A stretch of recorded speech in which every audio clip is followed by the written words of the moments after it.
First question, please, to Nick.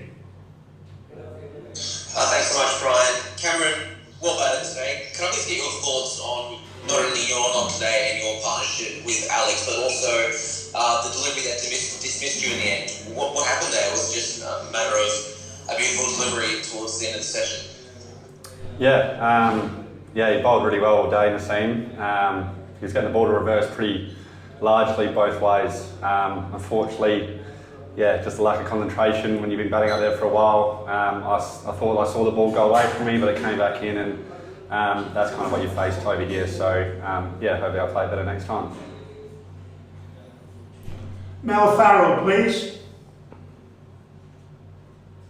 Thanks, Brian. And hey, Cameron, I'm just wondering if you can take us through the learning curve that you've been on this tour, because it feels like you've been on the steepest learning curve of everyone by virtue of the different roles that you've had to take. So what are the key things that you have been learning? Over in the subcontinent, you don't get caught behind as much. So I think with batting, the main learning curve I had to do is kind of bat and leg stump and learn to feel comfortable with that. Obviously, if you do that in Australia, you're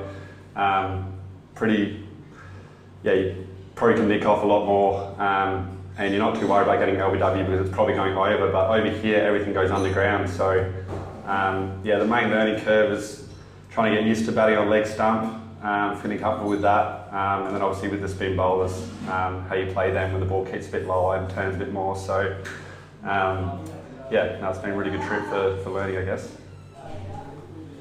Justin Chadwick, please. Yeah, thanks, Brian. Good day, Cameron. Just wanted to ask you about your batting at test level. Seems to be maturing really nicely. What have you noticed just as each test goes by in terms of your batting, and also you're so close to getting that century? What's that like, coming close a few times now? Unfortunately I keep having thoughts go through my head when I'm out in the middle. It's starting to get a bit of an issue now because it keeps popping in, so I've got to keep working on that, feeling comfortable when you get close to it, hopefully it comes one day. Andrew Ramsey, please. Thanks, Brian. Hi, Cameron. Just wondering on your take on the Alex Carey non-dismissal. What was going on there? Seemed to be the umpire going out twice and it wasn't out, and what discussion you had, and then when it looked like the ball had grazed the stump, what the response was then? Yeah, it was pretty funny. When I saw it live, I thought he was out. I thought it just hit like his toe of his foot and just rolled to the keeper. That's what I saw live, and obviously what Alain Dar saw. It's an interesting one to turn that much. Obviously, it's pretty lucky to take it. So yeah. Bharat Sundaresan, please. Thanks, Brian. Cameron, just about the pacing of your innings. I mean, we've seen already in Test cricket there are times you go in there, start a little slowly and then power on. Do you think you're finding your tempo as every Test innings goes by, and the way you played this innings? It's a lot different in Australia. You're probably looking to score a lot more often in Australia, and over here you're a lot more patient because the game speeds up, so you don't need to rush the game. In the first 1 or 2 days, you just look to bat as much as you can, no rush, because the last couple of days, day 4 and 5, hopefully wickets come a lot more easy to come by, so that's when the game kind of rushes. So if you get a chance to bat in the first innings, you basically just take your time because hopefully the game speeds up by the end. Alex Malcolm, please. Well played, Cam.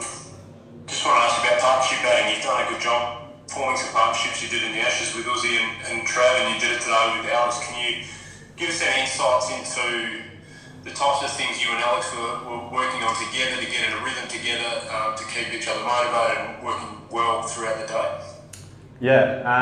Something I've kind of found recently that I look at the partnership score instead of my own score. Firstly, it takes a bit of pressure off myself when I look up on the scoreboard and I'm only on 12, let's say.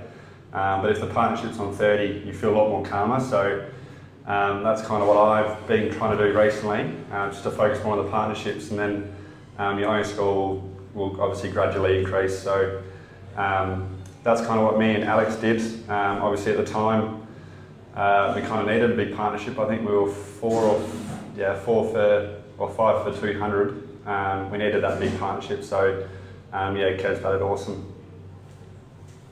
3 more questions now, please. Farid Khan, Wakas Zafar, but first of all, Tom Decent. Hey Cam, it seems a matter of when, not if, you'll go on and crack that triple figures. Do you think a test 100 or a 5 would mean more to you? Yeah, definitely test 100. Something I've been working towards my whole life, and yeah, if it comes, that'd be awesome. Yeah, definitely 100, I'd say. Farid Khan, please. Hi Cam, just talk us through facing the new ball and when the ball got a little older, and just a word on Naseem Shah as well. Sorry. He said talk us through the new ball, when the ball gets older, and specifically about Naseem Shah's style. Yep. Yeah, funny enough, when you come into the subcontinent, or what I've found so far in Pakistan, it's the easiest time to bat when the new ball's out. It's really tough to score when the ball's really old and obviously reversing. Yeah, it's actually tough to score runs because you got to obviously force it a lot more because the ball's a lot softer. So you're actually loving it when you're out there when the new ball's there, which is a good opportunity to push your own score and the team score along. And then obviously a lot tougher when it's older. It's got to be a bit more of a grind rather than good stroke play. So. And then Naseem Shah bowled beautifully. Obviously his action is perfect for these conditions. When it's obviously not bouncing as much, he just keeps attacking your pegs, and he was so consistent. So yeah, credit to him. Last question now, please. Wakas Zafar. Hi there. Just wanted to know your thoughts on batting against reverse swing. I mean, are you initially looking for the one that comes back in, or how does it go? Thanks. Yeah, well basically what I've been doing, obviously a bit different to what Smudge does. Smudge tries to get really far across and negate the OEW, where I'm trying to get my legs out of the way and just play with my hands basically. So yeah, there's a few different ways to go about it, but that's where I feel comfortable. And yeah, you're not really looking for one ball either way, you're just looking to hit the ball and hopefully you can pick it up yourself. So that's what I've been doing. Thank you very much, everyone. Take care and see you tomorrow. Thank you. Awesome. Thanks, guys. Thanks, Brian. Thank you.